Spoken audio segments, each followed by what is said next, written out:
I agree. I think they need counter engage. And other than the Gatot Kacha, the one hero that has been trending so much with counter engage was the Beleric.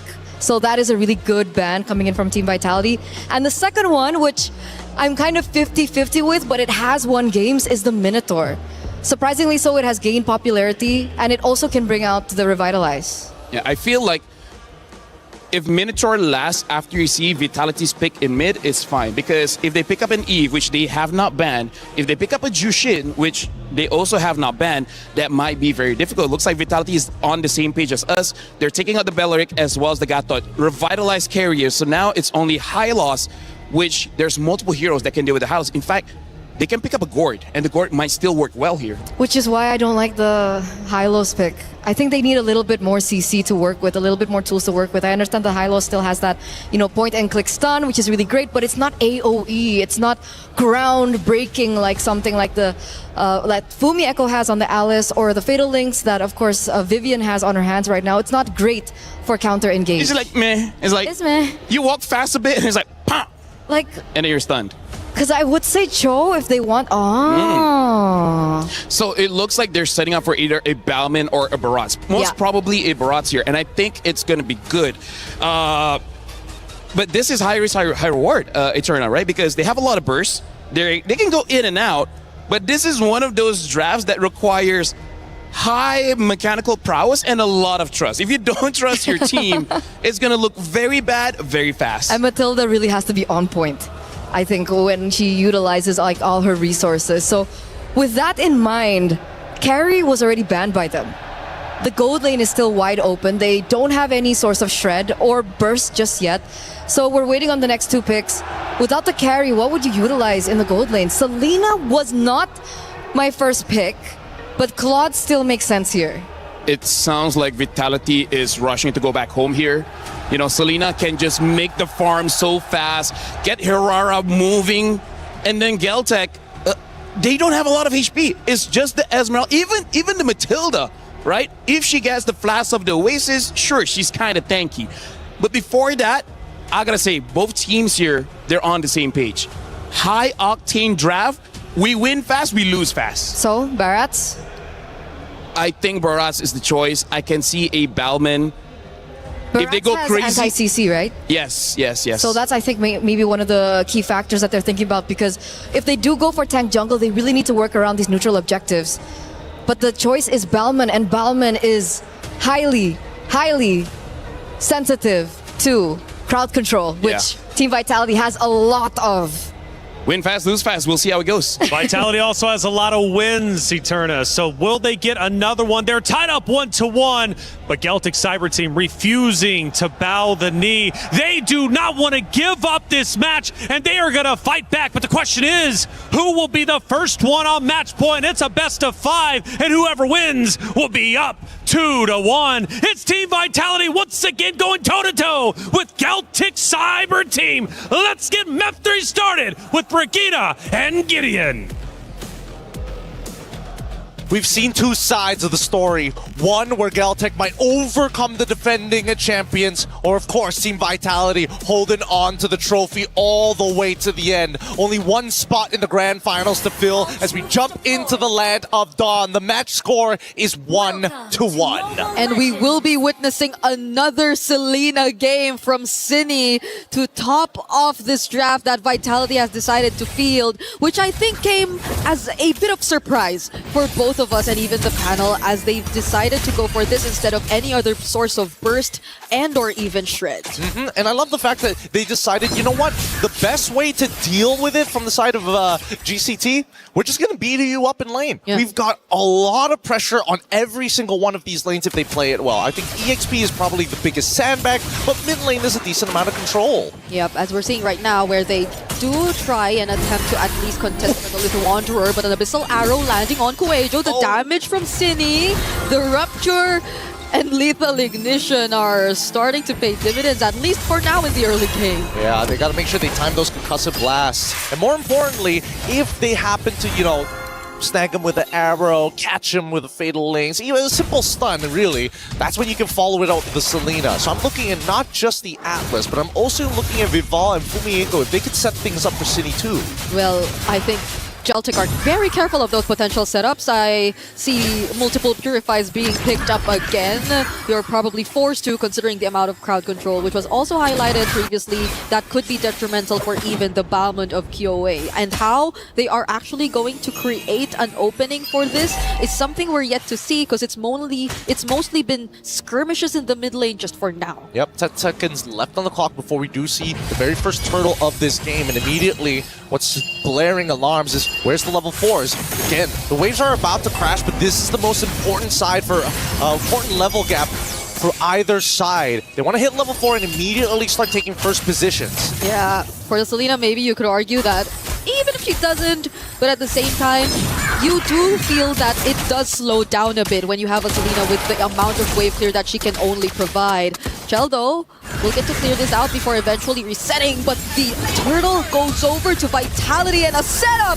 from Fumieko. Cine landing another arrow as well. KOA has to get away, but she could not. Not even the lethal counter could have saved her. Guejo being chased even under the turret, and that's a win for Vitality. Now, despite having some really good winning lanes here, Luar should technically be okay, but a double kill already achieved is not looking great.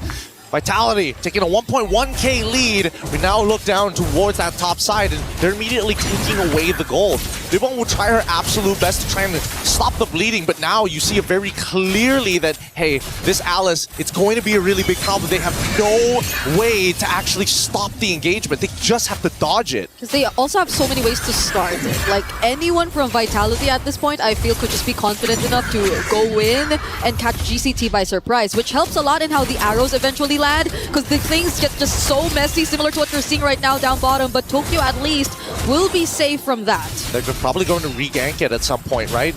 Go for the recall for Vivian and then look to make it happen once again.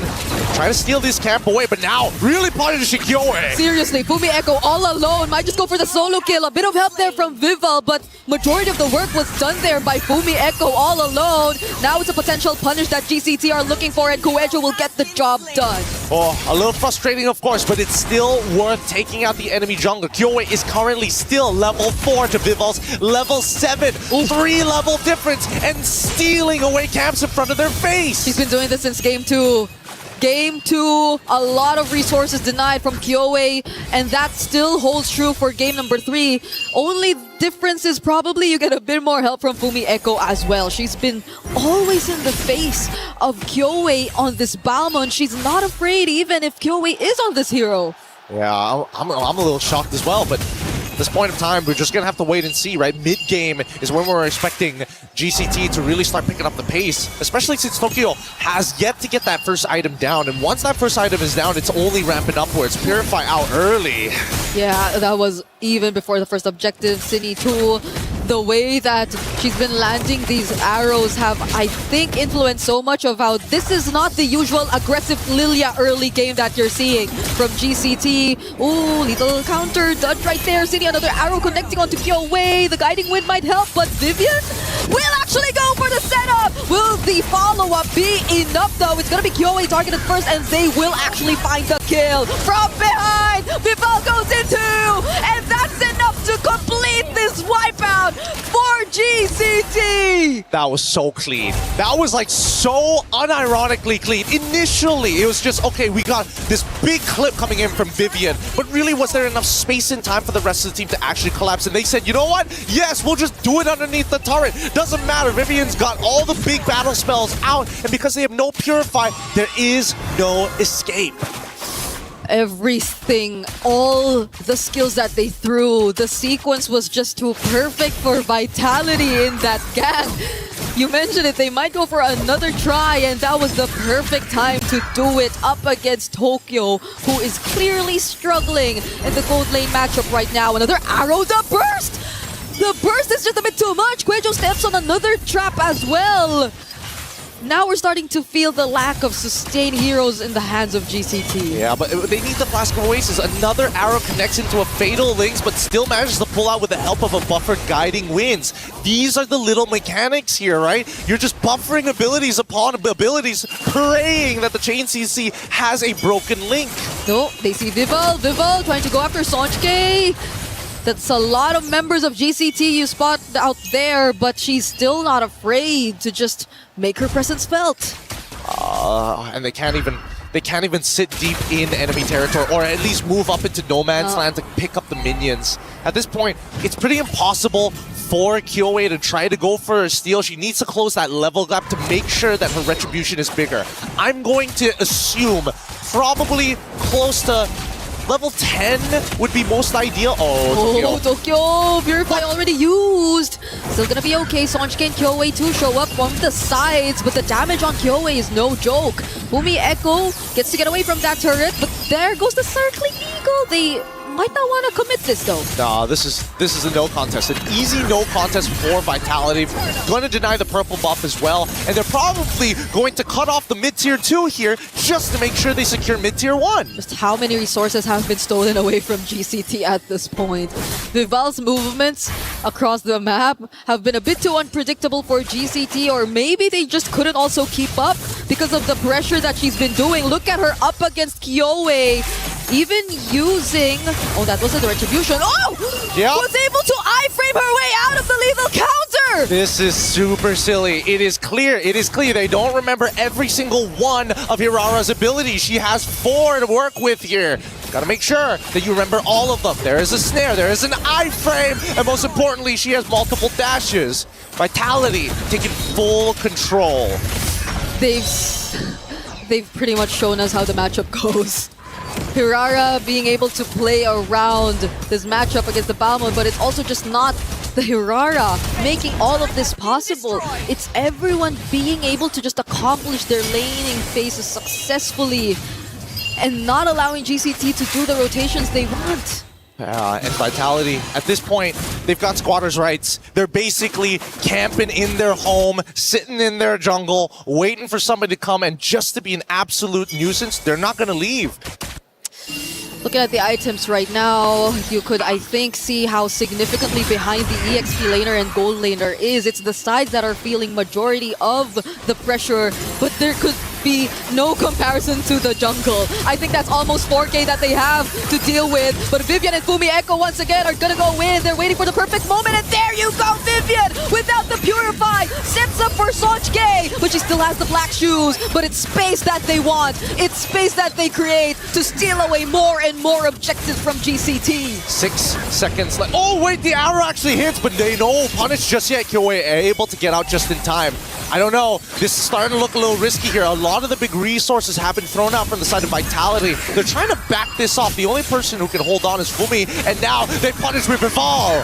Fumi Echo on a purple buff, by the way. Whoa, whoa. Oh, Yubon jumping in, falling star move, but Chell also dealing a decent amount of damage. Vivian too, another perfect pair. Could she go for another setup? She doesn't have the flicker, and GCT are just gonna scramble away. This scramble is actually not really great for GCT, right? But at the same time, they kind of don't have a choice. They want to keep Vitality in check, and the only way to keep them in check is to be right up in their faces. Another falling star moon, Yubon and Kuejo trying to work hand in hand just to be able to get in, but Vitality let go of the Lord just as they do so. They have other things to accomplish before they commit to that. Yep, they're going back to the fundamentals, reset up those waves. Look at that top and bottom side, both in neutral territory, and GCT are the first ones on it. Oh. However, with top wave pushing in, Vitality, are they going to get away with this? They're letting it go. They don't mind that top wave pushing in. They just really want to secure this objective for themselves. GCT will settle with at least a tier 2 up top, but maybe not even, because another Abyssal Arrow from Cine will connect. That's going to be Liubon, though, a very tanky XP lane, but this time it's not just Cine. Vival shows up, Vivian's here too. Cine tries to run away. That goes the Fatal Links just to make sure they get out alive and pick up a kill, even before the Lord. Oh, it's so good. And Fumi, she doesn't mind. Look at her. The unkillable EXP laner on this Alice. Absolute monster. Underneath the turret as well. Vival getting really disrespectful from all sides. I don't know if we're going to be able to beat the fastest game just yet, but I feel like Vitality are ramping it up to make sure that it's somewhat close. If so, they'll have records of longest games and shortest games, both in their hands alone. But Vitality, that seems to be the case. They're peaking things fast. Vivian going in once again. There haven't been Purifies forced out just yet. Oh, there you go. Just as I mentioned it, 2 are already down. Yep, big important spells here. And We know what's going to happen. You know, yeah. How much you want to bet? It's either the Throne Ruin or the Fatal Wings. Which do you think is going to hit more targets? Okay, maybe I might just go for Fumieko right here, but they will focus on the turrets for now. They want to create space, they want to go for the base turrets, and that's exactly what they need to keep the pressure going for GCT. Just letting it happen. No wait, the arrow, it hits on the correct target. They move backwards, and yet still they maintain this pressure. I love the fact that Vitality plays textbook because they know they can guarantee the win if they just take their time. Yeah, they're not doing much of the risky plays. Everything seems very calculated from them. Even the moments where Vival does things like this or dives. Fumieko only showing up in the back lines, but there goes Vivian with a 2-man 7. Vival is already godlike. It's a double kill which she actually picks up, moving on to a triple and a maniac. Can she make it a savage? Yuba's the only target left, but they're gonna respect. They're gonna play it by the book. Flying clouds to where? She wants to clear the wave, but she cannot. It's a savage for Vival